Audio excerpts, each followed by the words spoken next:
Hello everyone, आप सभी का स्वागत है in the series of 28 poems, जहाँ पे हम लोग लिटरेचर की ऐसी शॉर्ट पोम्स को कवर करेंगे जो आज के टाइम पे भी बहुत ज़्यादा रेलिवेंट है, जिनका मीनिंग अगर आप अच्छे से समझें तो आप पाएंगे कि वो कितनी ज़्यादा डे टू डे लाइफ में कनेक्टेड है।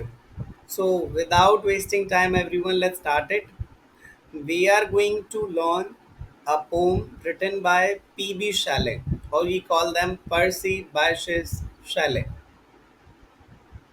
The poem name is Ozymandias.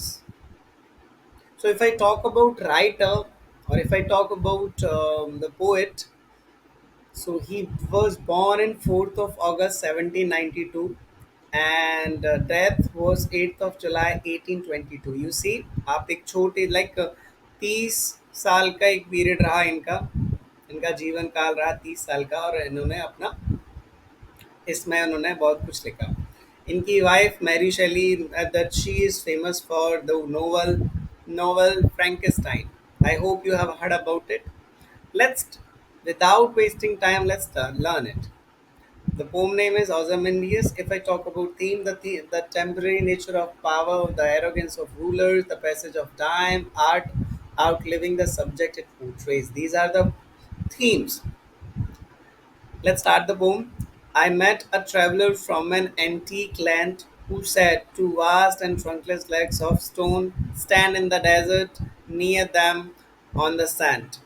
So very basic, यहाँ पे लाइक स्पीकर एक ट्रैवलर से मिलते हैं, एक यात्री से मिलते हैं जो एक बहुत पुराने देश से आया था, जो एक बहुत बड़े विश्व कह सकते हैं कि एक अच्छे एक इतिहास में एक जो देश काफ़ी फेमस रहा होगा उससे आया था।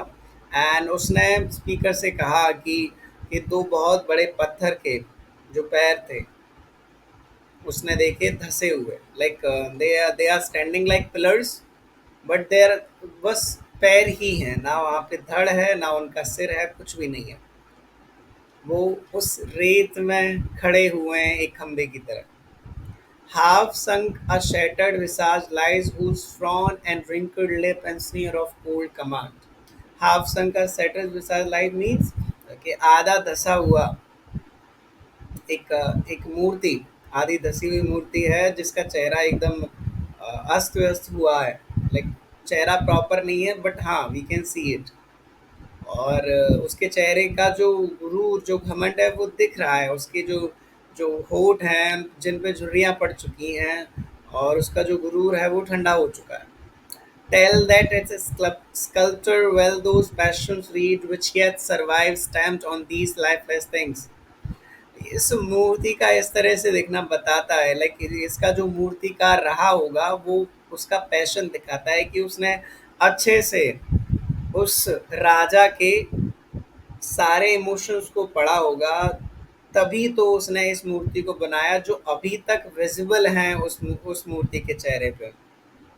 जो कि ये मूर्ति है विदाउट लाइक लाइफलेस, नो इसमें लाइफ नहीं है, बट फिर भी emotions are visible.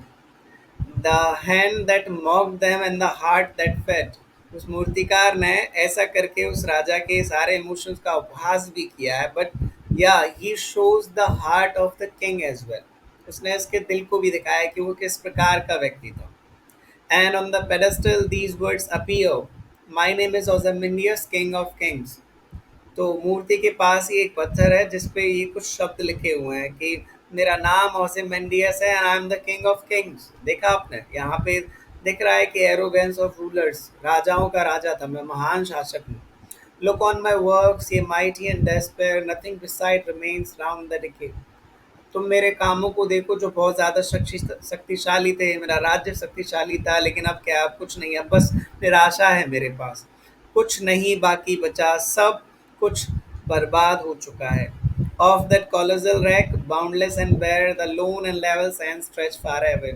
Of that colossal wreck means अब केवल इस मूर्ति के अलावा, लाइक अगर ऐसे देखेंगे एक टाइम पे कोई राज्य रहा होगा जिसमें बहुत सारी चीज़ें होंगे, अब उस राज्य के अवशेष के नाम पर केवल ये मूर्ति है और कुछ नहीं बचा है। आसपास इस मूर्ति के पास एक एक रेत की समतल जगह है जो दूर दूर तक फैली हुई है, बस रेत ही रेत है पास में. So you see everyone, if you understand the poem, so you will realize that आप किसी भी राजा को लीजिए जो अपने एक टाइम पे अपने राज्य का विस्तार करने के लिए जाने कितने युद्ध लड़ता है, कितनी संधियां करता है, लेकिन in the end he gets nothing. इतने बड़े साम्राज्य हुए लेकिन जब बात नेचर की आती है तो कुछ नहीं बच पाता. I hope you have understood this poem, and for more clarity watch it again. And everyone, if this is part of your syllabus, to do learn it and let me know your doubts in comment section. Thank you so much for today everyone. Stay connected for more.